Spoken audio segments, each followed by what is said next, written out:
Bonjour à tous, bienvenue sur notre chaîne YouTube L'Église ouverte Sierre. À l'exception d'aujourd'hui, dorénavant, nous allons diffuser en live tous les dimanches du mois de novembre à 10 heures.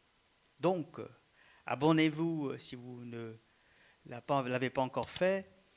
Sinon, le lien pour y accéder se trouve sur notre page d'accueil du site internet égliseouverte.ch. Dans quelques instants, nous allons visionner le premier épisode du film documentaire Envoyé, qui s'intitule « La mission dans la Bible ». Mais j'aimerais introduire ce moment par quelques versets qui se trouvent dans l'évangile de Jean, chapitre 17. Jésus prie pour ses disciples avant d'aller sur la croix. Mais pas seulement pour eux, mais aussi pour nous, car il dit au verset 20 à 21, ce n'est pas seulement pour ceux-ci, donc les disciples, que je demande, mais encore pour ceux qui, par leur parole, mettront leur foi en moi, afin que tous soient un. Comme toi, Père, tu es en moi et moi en toi, et qu'eux aussi soient en nous, pour que le monde croie que c'est toi qui m'as envoyé. Et ce mot envoyé est répété plusieurs fois dans ce chapitre. Jésus est l'envoyé du Père. Et il a apporté la vie éternelle, qu'il décrit lui-même au verset 3 comme « Or, la vie éternelle, c'est qu'ils te connaissent, toi, le seul vrai Dieu, et celui que tu as envoyé, Jésus-Christ. » Afin que les gens autour de nous puissent avoir la vie éternelle, Jésus, comme le Père l'a envoyé, nous envoie aussi. Et nous lisons cela au verset 18. « Comme tu m'as envoyé dans le monde, moi aussi, je les ai envoyés dans le monde. » Notre mission donc est de grandir dans la connaissance de Dieu et de le faire connaître autour de nous. Je vous invite donc à louer notre Seigneur avec ce premier chant, « Lumière du monde ».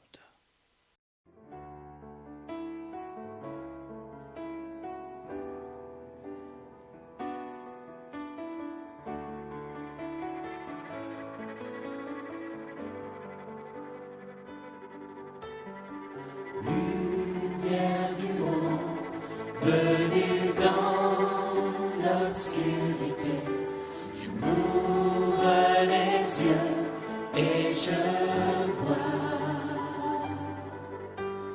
tant de beauté que mon cœur ému t'adore.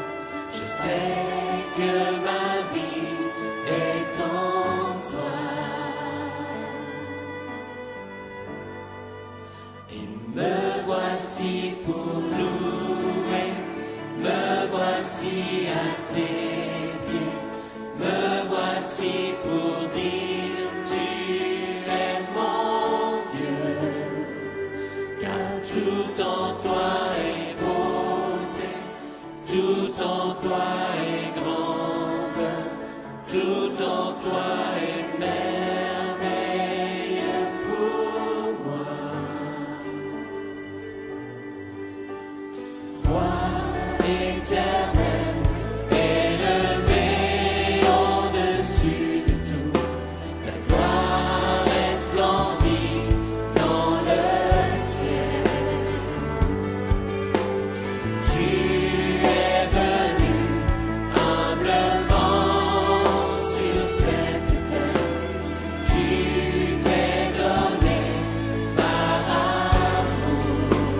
en mission, c'est pas ça qui t'aidera à réussir dans la vie.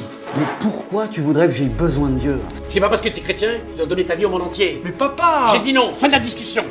Les avis divergent sur le sens de la vie. Qu'est-ce que je fais sur Terre? Quelle est ma raison de vivre? Que dit la Bible sur ces questions?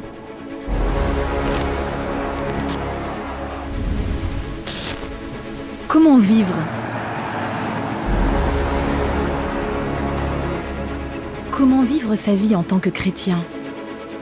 Nous sommes chrétiens minoritaires dans un monde qui ne connaît pas l'Évangile. Nous sommes tous envoyés. Il faut bien que les chrétiens prient pour que vraiment les églises locales puissent se développer parce que c'est l'ensemble de toutes ces églises locales qui font le peuple de Dieu et on veut être de plus en plus nombreux. On se prend un café à 14h, on lit un extrait de l'évangile de Luc et on en discute en 10-15 minutes. Pour les étudiants, tout est relationnel. Nous croyons que l'homme a besoin de pain pour vivre et en même temps qu'il ne vit pas de pain seulement, mais qu'il a aussi besoin de la parole de Dieu. Sommes-nous tous envoyés? Suis-je envoyé?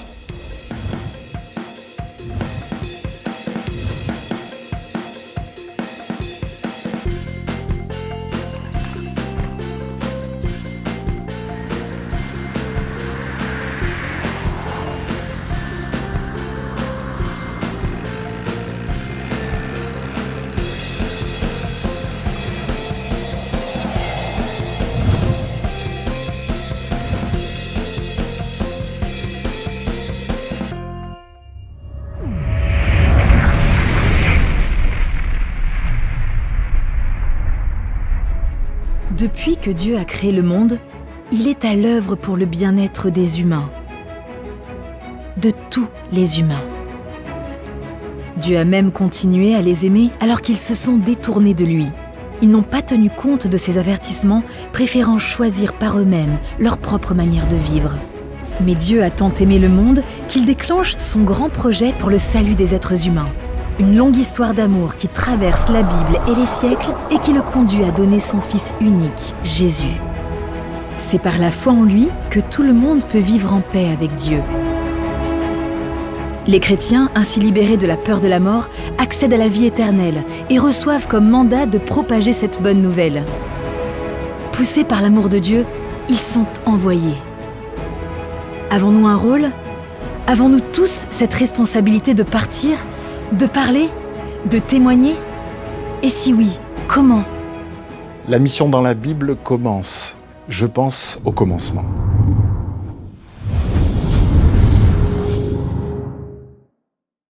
Quand Dieu dit à l'homme d'être fécond, de se multiplier, de remplir la terre, c'est déjà une mission. Et c'est là que Dieu envoie déjà sa créature et que tout commence.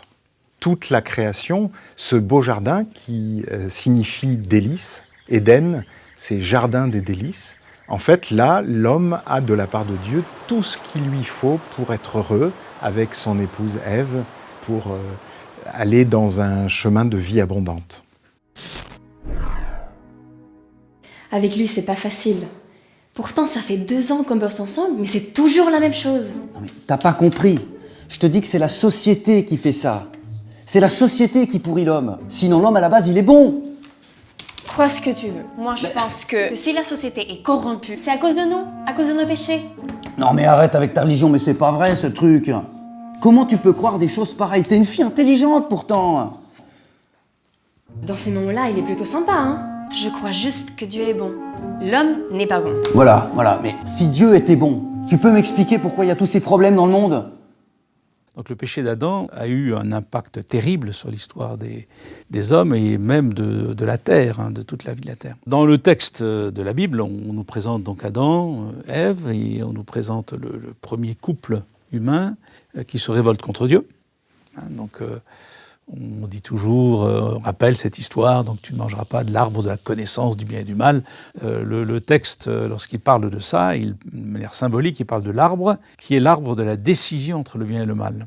C'est que Dieu, lorsque Dieu a créé Adam et Ève, a dit à Adam et Ève, vous pouvez profiter de tout dans ma belle création, mais il y a une chose que vous n'avez pas le droit de faire, c'est de décider par vous-même ce qui est bien et ce qui est mal. Vous n'êtes pas des dieux.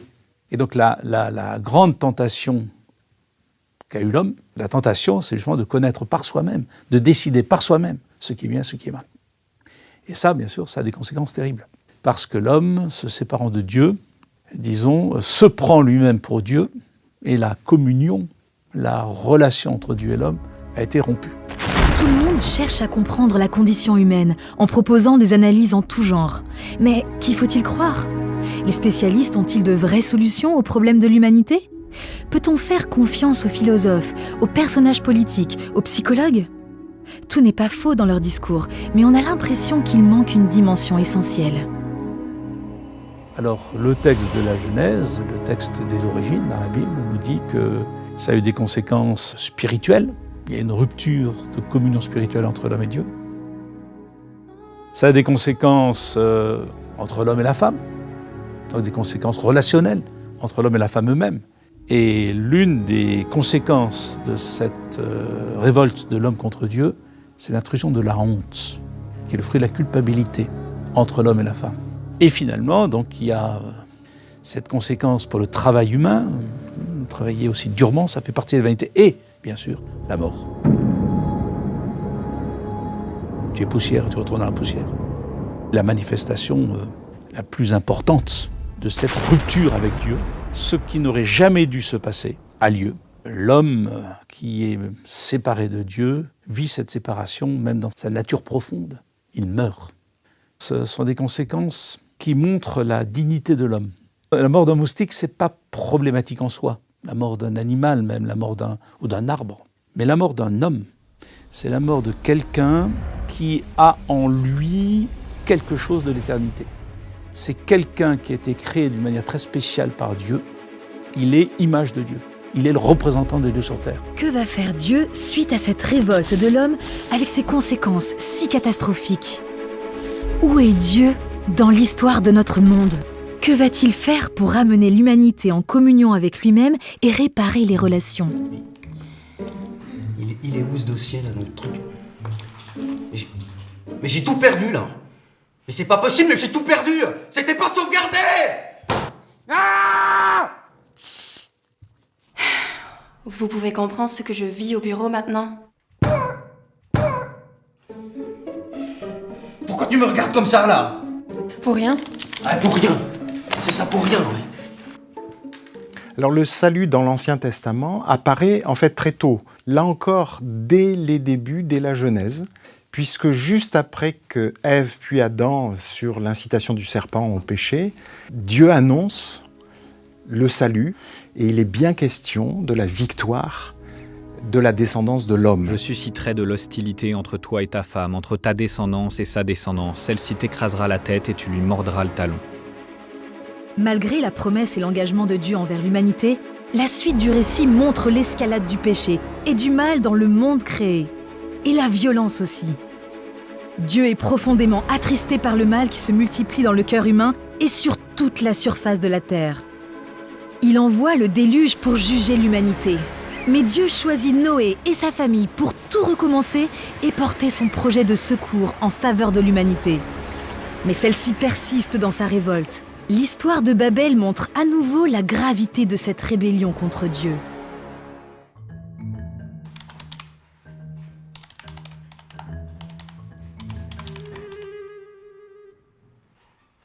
Des fois, je demande rien et c'est lui qui vient me chercher.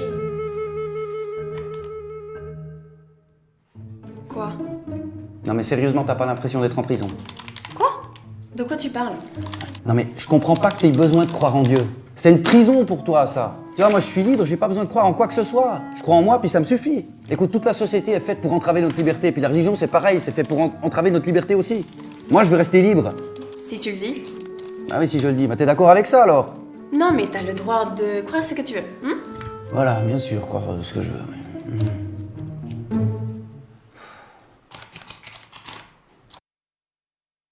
Ce qui est assez étonnant dans la Bible, c'est qu'en fait ce salut va passer par le choix d'un homme, qui s'appelle Abraham, à qui Dieu fait une triple promesse, un pays, une nation et une descendance. Alors le pays, c'est ce qui est devenu le pays d'Israël, la nation, c'est Israël, la bénédiction, ce sont toutes ces familles de la terre qui seront bénies à travers lui. Donc on se rend compte que le salut passe par un peuple. le peuple d'Israël. L'appel d'Abraham par Dieu est un moment clé dans le déroulement de l'histoire du monde. Abraham obéit à Dieu, quitte son pays et Dieu entre en alliance avec lui.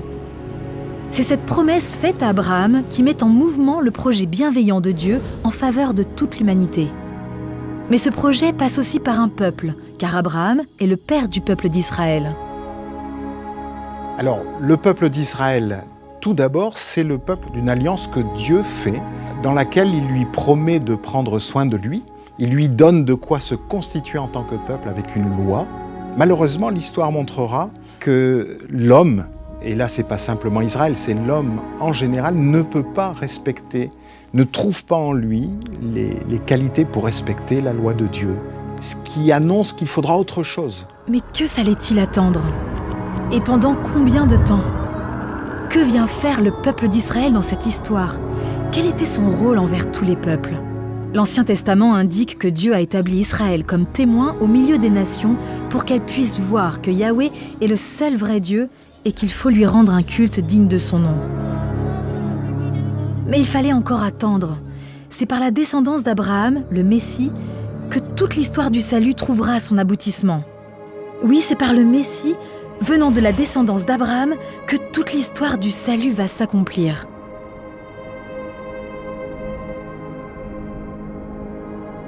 Les évangiles s'ouvrent sur la venue du Messie. Dieu a envoyé son propre Fils pour devenir acteur dans l'histoire du salut. C'est Jésus, celui qui sauve. Celui qui sauve tous ceux qui reconnaissent leur besoin de revenir à Dieu et qui croient en Jésus le Sauveur. C'est pas vrai, mais c'est pas vrai. Ça me dépasse. Quand la journée commence comme ça, c'est là où tu dis je vais passer une super journée. Parce que ça peut me saouler. Ces gens qui se croient. À peine sorti du métro, je me fais limite agresser par des fanatiques qui essayent de me vendre un truc, là. C'était presque comme un viol. On devrait pas avoir le droit de nous parler comme ça dans la rue. Je pense que t'as besoin d'un bon café. Hein. Je vais te chercher ça. Hein. Ouais, va me chercher un café, ouais. Au cours de sa courte vie sur cette terre, Jésus fait beaucoup de bien autour de lui. Il guérit des malades, il accorde le pardon, il réintègre les marginaux dans la société. Il se met au service des autres pour montrer la bienveillance du règne de Dieu envers tous. Les chrétiens sont-ils appelés à faire de même? Ne sommes-nous pas tous des disciples, des hommes et des femmes qui apprennent à vivre comme le Maître en a donné l'exemple? Sommes-nous donc envoyés vers les autres pour les aimer et leur faire du bien? Nous, au CEL, on est convaincus que l'une des raisons pour lesquelles il faut s'engager en faveur des pauvres, c'est parce que tous les humains ont été créés en image de Dieu. Que tous les humains ont une dignité qu'on ne peut pas leur enlever. Le CEL s'est donné comme mot d'ordre d'être une action chrétienne dans un monde en détresse. Et au fond, tout est dit dans ce slogan, parce que ça résume notre identité et la manière dont nous voulons travailler. Les chrétiens doivent se préoccuper des besoins de l'être humain dans son entier, c'est-à-dire non seulement de son âme, mais aussi de son corps. Nous croyons que l'homme a besoin de pain pour vivre, et en même temps qu'il ne vit pas de pain seulement, mais qu'il a aussi besoin de la parole de Dieu. Le CEL, depuis ses débuts, a voulu soutenir des actions qui viennent en aide à des personnes qui vivent dans des situations de pauvreté, et s'est développé avec différents types d'initiatives, principalement des projets de développement communautaire depuis le début, des actions de secours d'urgence en cas de catastrophes naturelles, de guerre, de situations particulièrement tendues. Et puis, très rapidement, en soutenant des programmes de parrainage d'enfants. S'il fallait retenir une chose de ce qu'est le CEL, c'est que nous soutenons des organisations chrétiennes locales. Nous appelons ces organisations chrétiennes locales des partenaires. Nous cherchons à appuyer les initiatives de chrétiens locaux dans des pays en développement qui vont, eux, mettre en œuvre des actions sociales, qui vont, eux, vivre le message biblique auprès de ceux qui les entourent pour alléger la pauvreté, pour rendre témoignage à l'amour de Dieu. Partenaire, ça veut dire quoi? Ça veut dire se mettre à plusieurs pour faire quelque chose que personne n'aurait pu faire tout seul, mais qu'ensemble on va réussir à faire. Un jour, j'avais vraiment à cœur de lui dire que Dieu l'aimait. Pourquoi tu voudrais que j'aie besoin de Dieu? C'est une obsession chez toi, ce truc. Pour être sauvé, pour être en paix. Non mais, il faut que t'arrêtes avec ces histoires. On peut se sauver que par nous-mêmes. Faut que tu te réveilles, ma grande. La religion, t'as vu ce que ça nous a apporté, hein? La violence, les guerres, les attentats, les camps de concentration, des exterminations, des holocaustes, et puis j'en passe. C'est ça ton Dieu de paix, franchement. C'est dans ces cas-là que dans ton fort intérieur, tu demandes l'aide de Dieu pour qu'il t'inspire. Mais en fait, j'ai même pas eu le temps de réfléchir que ma phrase est sortie toute seule. Est-ce que tu crois que c'est à cause de Jésus tout ça?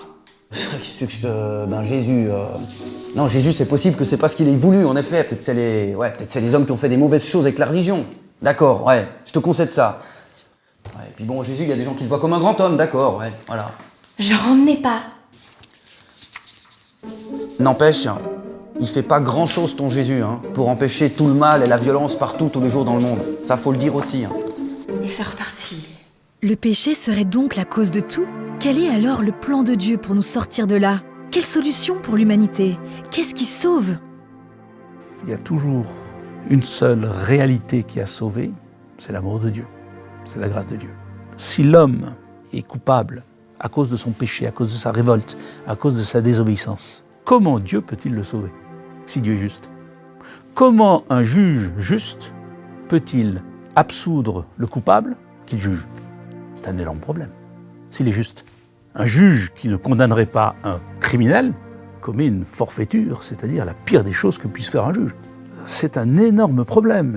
Comment Dieu peut-il nous aimer, parce que c'est son amour qui nous sauve, pour nous sauver tout en demeurant juste? Il y a une seule réponse, une seule, c'est Jésus-Christ.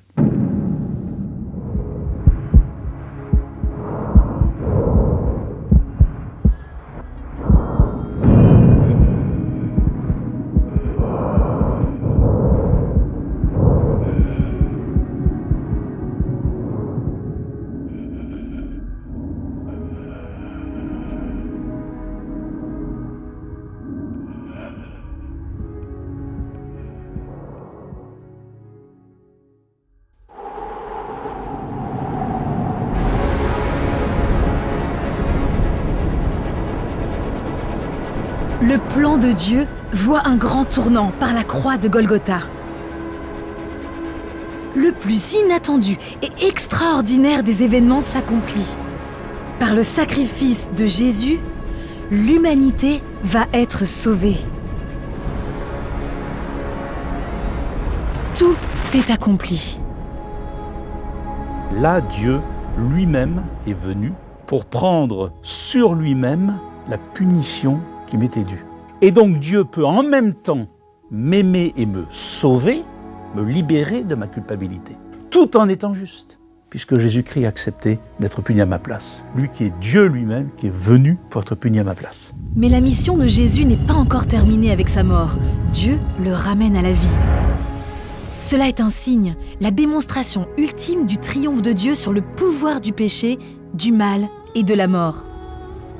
C'est le message que Jésus a confié à ses disciples après sa résurrection.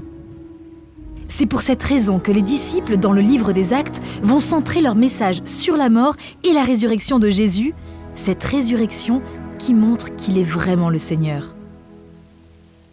Les Écritures enseignent que le Messie doit souffrir, qu'il ressuscitera le 3e jour et qu'on annoncera de sa part aux hommes de toutes les nations, en commençant par Jérusalem, qu'ils doivent changer pour obtenir le pardon des péchés. Vous êtes témoins de ces événements.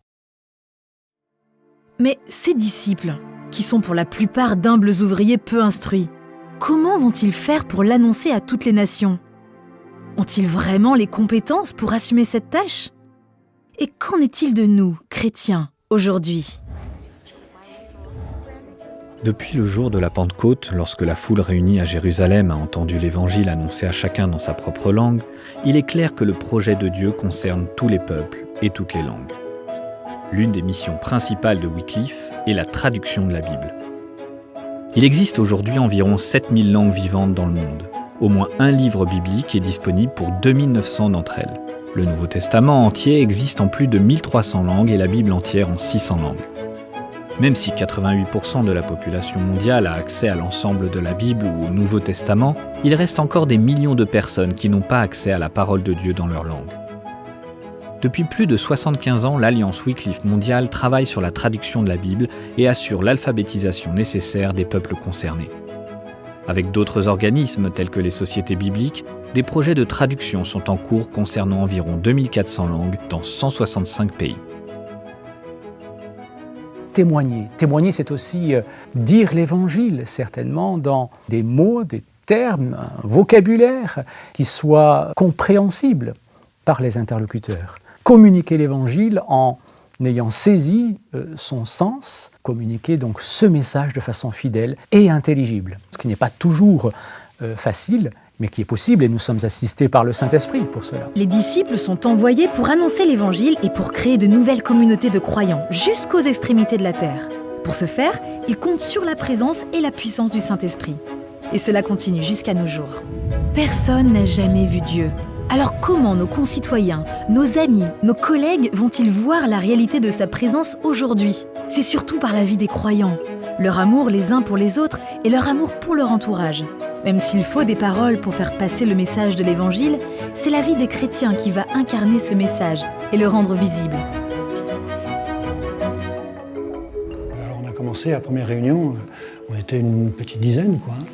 Et puis, mais ça a été assez vite. On était surpris par les enfants qui sont venus tout de suite très très nombreux. Un nombre d'enfants dont on s'occupe qui est un peu surdimensionné par rapport à une pyramide des âges habituelle, quoi. On a beaucoup d'enfants.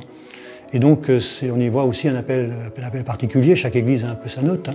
On a quand même organisé l'église tout de suite avec une vision d'église, avec des services différents.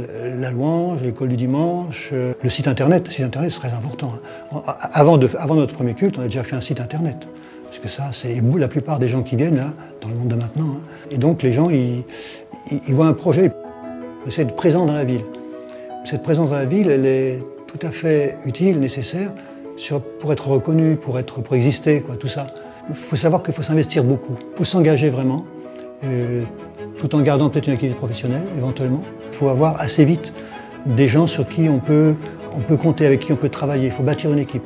Et je suis venue, je me suis tout de suite investie, donc je fais partie du conseil de l'église et nous avons démarré ensemble et nous voyons ensemble tout ce que le Seigneur est en train de faire pour l'Assemblée. Il faut bien que les gens prient, il faut bien que les chrétiens prient pour que vraiment les églises locales puissent se développer parce que c'est l'ensemble de toutes ces églises locales qui font le peuple de Dieu et on veut être de plus en plus nombreux.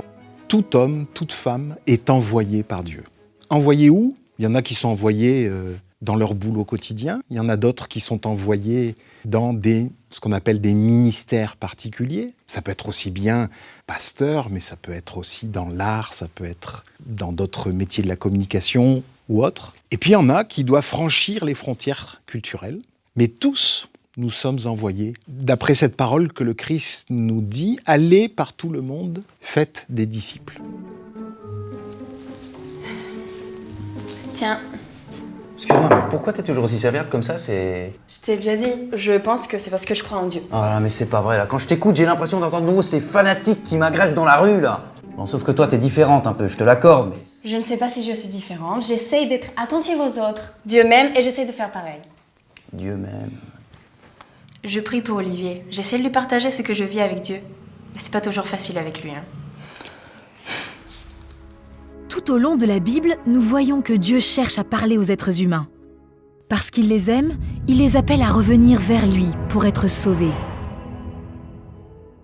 Comment Dieu peut-il nous aimer? Parce que c'est son amour qui nous sauve. Pour nous sauver tout en demeurant juste.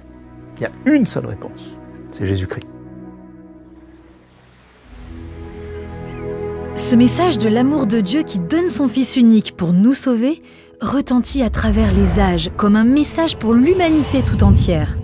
Comment cet appel a-t-il résonné dans notre histoire? Comment cet appel a-t-il pu se propager à travers le monde depuis le jour de la Pentecôte jusqu'à aujourd'hui? C'est par le moyen de ceux que Dieu a sauvés, les chrétiens. La Bible désigne le chrétien comme étant le témoin du Seigneur. Nous sommes chrétiens minoritaires dans un monde qui ne connaît pas l'Évangile. Nous sommes tous envoyés. Papa, je peux te parler? Alors j'ai pris ma décision. L'année prochaine, je vais pas travailler dans ton entreprise, je vais partir en mission. Quoi? Mais qui t'a mis ces idées dans la tête? C'est dans ton église? Non, pas du tout, j'ai vraiment la conviction de partir, je veux me sentir utile. Mais tu seras utile en prenant mon entreprise, comme on l'avait prévu. Partir en mission, c'est pas ça qui va t'aider à réussir dans la vie. Non, non et non. Mais papa, ils ne connaissent pas l'évangile, ils passent à côté de leur vie. C'est pas parce que tu es chrétien que tu dois donner ta vie au monde entier. Mais papa! J'ai dit non, fin de la discussion.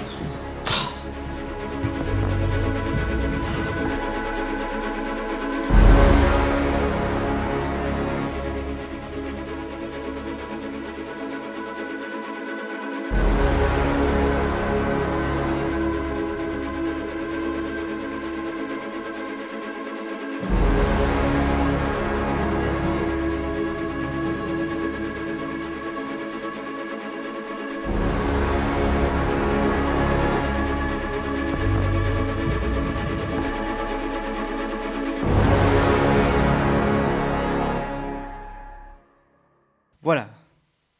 Ce premier épisode nous montre la mission dans la Bible.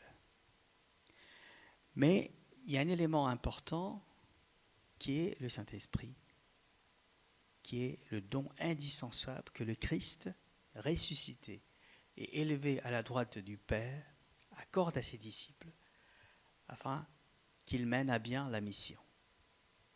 Sans l'envoi du Saint-Esprit sur les disciples de Jésus, il ne peut y avoir de mission. L'Esprit Saint est comme un esprit missionnaire, car il est l'agent principal à l'œuvre dans la mission divine aujourd'hui, dans cette période de l'histoire du salut. Je vous invite à chanter le chant pour inviter à ce que l'Esprit Saint souffle sur nous.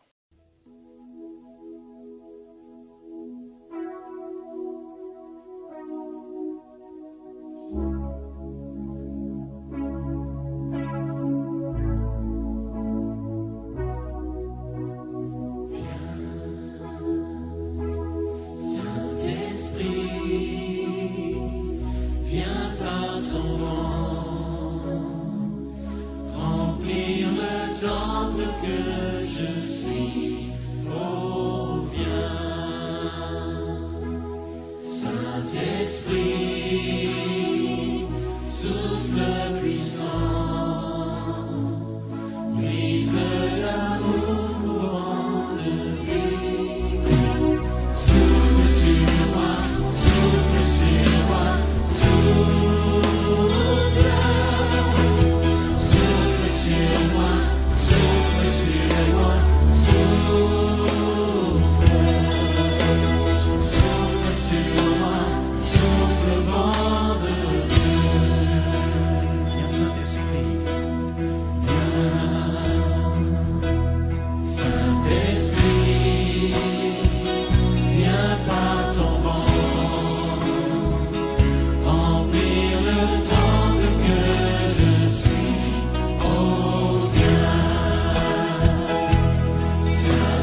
Alors, nous sommes arrivés maintenant à la fin de ce moment ensemble.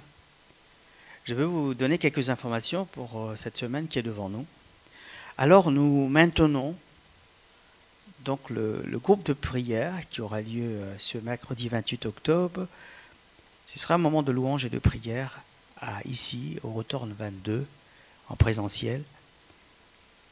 Donc, ceux qui aimeraient y participer, merci de m'envoyer un message, car le nombre de personnes est limité à 10. La formation, comment étudier la Bible, la méthode inductive, aura bien lieu le dimanche 1er novembre, de 13h à 16h. Il y aura la possibilité de venir plus tôt et pique-niquer ensemble. Et là aussi, merci de m'envoyer un message pour que nous soyons pas plus que 10 personnes dimanche le 1er novembre à 13h. Concernant les groupes de maison, pour ce mois de novembre, les groupes de maison qui peuvent accueillir jusqu'à 10 personnes au moins seront maintenus, mais dans les règles sanitaires que nous a demandé le canton du Valais. Cependant, nous allons offrir des possibilités pour ceux qui ne peuvent pas se réunir en présentiel de se connecter par Zoom.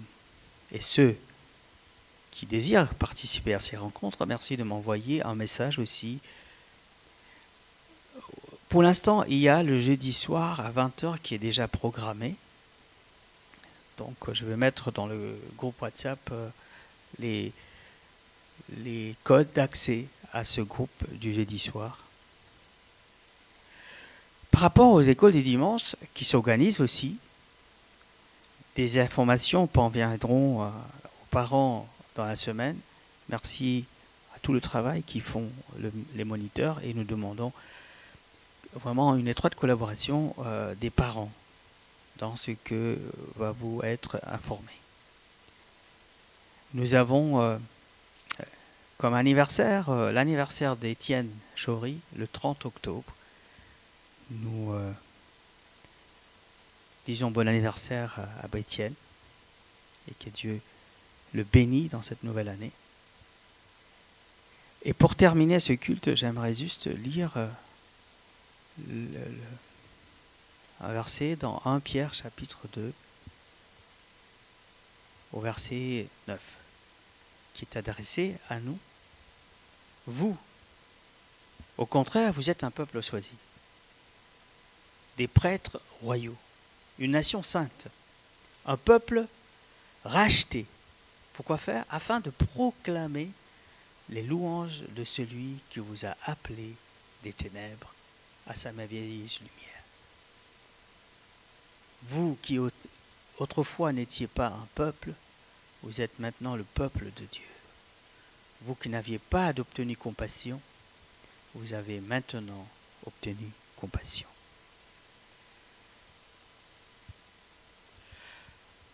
Voilà, nous sommes dans cette nouvelle situation où les contacts sont limités.